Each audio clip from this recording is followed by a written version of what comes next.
Oscar Bevis for the Stomping Ground, powered by Wow Hydrate and available on DAZN. Mr. Dave Allen joins me. It's good to see you, mate. How's things? I'm very well, thank you. How are you? I'm good, mate. I'm good. Really looking forward to May the 17th. A different atmosphere.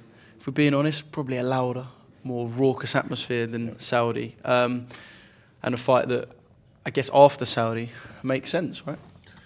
Yeah, you know, when I was on the plane out from Saudi, Eddie messaged me like saying, "Oh, we'll do the rematch," and then I got a call on the way down to the in-laws at Christmas from Sam Jones. We'll do the rematch, and then it went quiet for a bit. And to be honest, I wasn't really bothered. Wasn't that bothered? I thought, well, if he wants to go another direction, like, well, that's not an issue to me. Why did you want to go in another direction? Why would I go in another direction? I just weren't bothered. I'd go and do another 6-4 rounders. I'd like to have 50 fights. So it's just all relit that fire inside you to reach the milestone. I'm not going to reach 50 doing 10 and 12 rounders. So especially not ones like that. Yeah, so you know what? I wasn't really bothered. Like I said to him after the fight, like, if I was you, I would go another way. And if he did do that, I'd have said fair enough. It's the right thing to do, but fair play to him. He didn't want to. And we're here, yeah. This is the best fight for me. Financially, it's the best fight I could have had. It's the biggest fight I could have had. But I wouldn't have begrudged him going another direction, no. This is something I said to Jamie Moore the other day, that obviously there was a lot of online backlash. You only had to go on Twitter that evening and see what people were saying about the fight. But yeah, I was one of very few people who walked into your changing room. There was a real sense of calm. It was a completely different feeling to what a man on the outside would have expected. They probably would have expected to walk in and have people punching walls, flipping tables and going, "This is a joke." Yeah, no, but it was such a calm, quite chilled out atmosphere in that changing room. I'm a calm guy though as well. I'm 32. I've already lost 6 times. So, and the most important thing is what's going to change. There's nothing can change it, and you just have to hope that. You know, if the result was as bad as everyone was saying it was at the time, I'm in the ring, so it's very difficult for me to. I won't really. You don't score it round by round while you're in there. At the end of the fight, I thought, oh, I've done enough. A few people around ringside will tell me I'd won, so I was disappointed. But realistically, it's been and gone. As soon as it's announced and the judges give the cards in, it's out of my hands. So I'm not going to appeal it. Fucking hell. So it is what it is, and people since have been like, "Oh, you're not pushing for the rematch. We're pushing for it." I'm alright, me. Do you know what I mean? Like, I have a nice little life. If the fight's gonna happen, it's gonna happen. If it's not, it's not. I am true to me at all times. So whatever happens, happens. And I left it in their hands, and they decided they wanted it again. So it will happen. Yeah. Did Johnny fall into the, I'm gonna say, the nice guy trap in the first fight? Because there was a lot of respect, and I'm not saying there isn't now. There's no hatred between you two, that's clear to see. But did he fall perhaps into the, I don't want to call it a trap because you are a nice guy, but do you know what I'm saying? Let me explain what I'm saying to you. The thing is, right, if I get him wound up and he comes out for a fight with me, that suits me, to be honest. We saw what happened when he stood and had a fight with me. He got dropped and he got beat up. We saw what happened when he boxed me. He won every round. So... It's a silly trap, really, isn't it? I might as well wind up and get him mad and get him to come for a fight, surely. So it doesn't make sense. Him saying that doesn't make sense. If he comes in angry trying to fight me, is that going to suit him? I wouldn't have thought so. So it's not a trap. I am being myself, always. Yeah. I was going to say, can I just stress that that's not me saying that you're trapping everyone and you're not a nice guy? I'm not saying that. I understand what he's saying. Obviously, there is mind games that go on 2 fights. So just wondering if that was. I don't feel that way. I didn't feel like I played any games in the first fight. For the first fight, I was nervous. I was unsure how things would go. But I've known Johnny since he was a kid. I like him a lot. Still do. But in terms of mind games, if I want to play mind games to go in my favour, I'm going to go out there now and call him every name under the sun and say, "Come fight me," because that would suit me. So I feel like you couldn't be bothered to go out there right now and deal with the hassle that comes with calling him every name under the sun. He's not paying me enough to do that, so we won't be doing that. Ed, can I get you in here quickly? So yeah, but none of that. Just from your side, what's the relationship like between you two? Good. Now, I mean, I never really think too much about my relationship with, like, I don't like sit there at night going, oh, like if I did, I'd like analyse everything that he says. Like, is that with any fighter you're on about? Yeah, but he, like, sometimes he'll say things about me, and like I never sort of sit there and go, oh, I can't believe he said that. Like, oh, because most people don't like me anyway. So I'm just doing my job. I think I'm fair. I think I'm honest, largely, to people. Sometimes, obviously, when I'm hyping a fight, it's my job to, you know, exaggerate and be exuberant, but I think I'm a decent person. And, you know, for a long time, I had Dave's best interests at heart when I didn't really promote him, to be honest with you.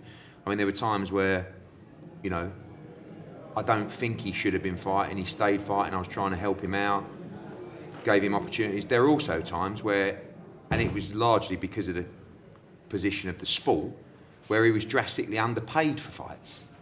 But also, he weren't really in a position to get big money for those fights.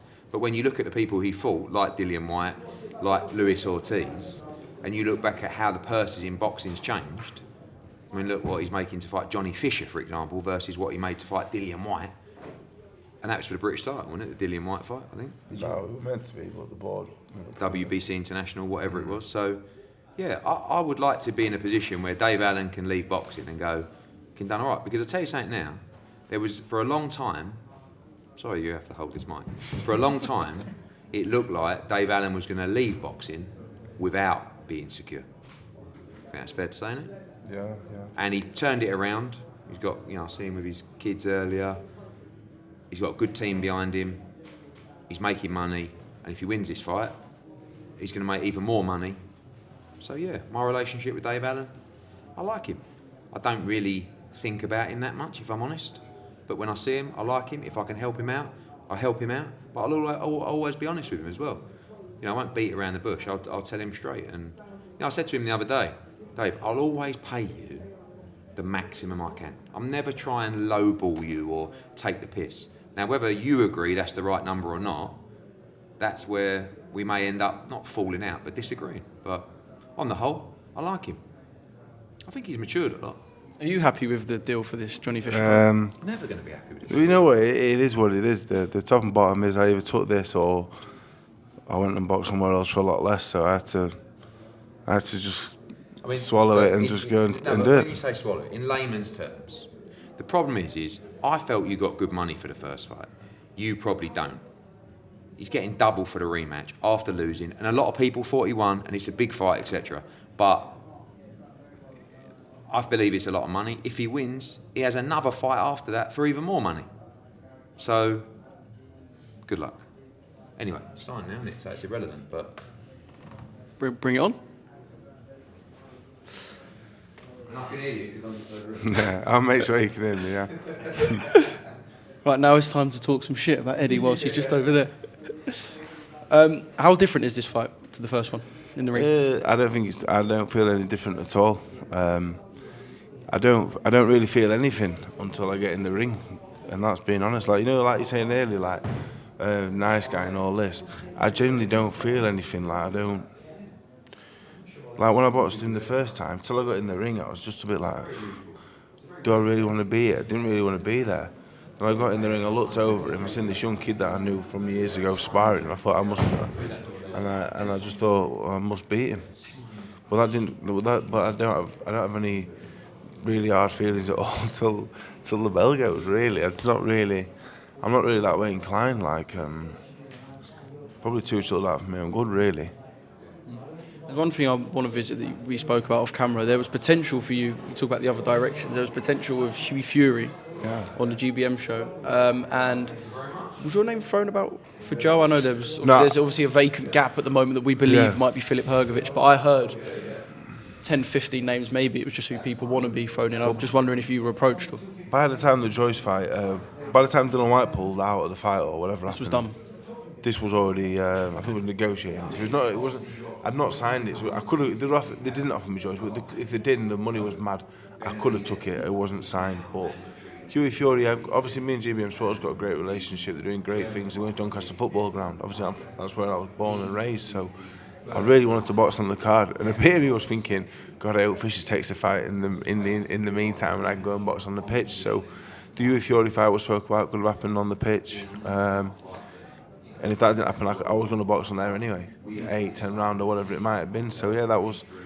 If Johnny went a different direction, I was going to go there. So yeah, dropped on this. Like he's saying, the money is what it is. You know, it depends.